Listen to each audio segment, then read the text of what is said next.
You ask Tiger to solve. This deals with linear equations with one unknown. The final result is v equals 21/40. Let's solve it step by step. Group all constants on the right side of the equation. Add 9/5 to both sides. Group like terms. Combine the fractions. Combine the numerators.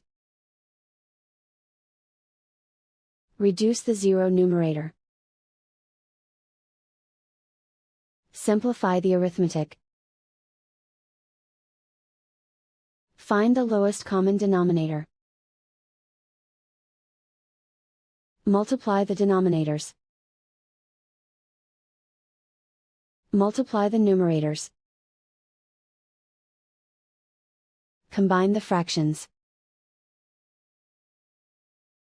Combine the numerators. Isolate the v. Multiply both sides by inverse fraction 7/4.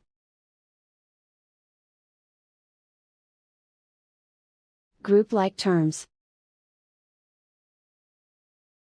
Multiply the coefficients.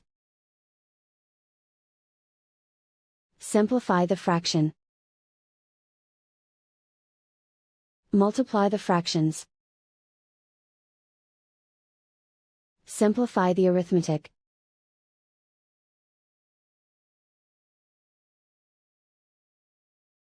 And so the final result is v equals 21/40.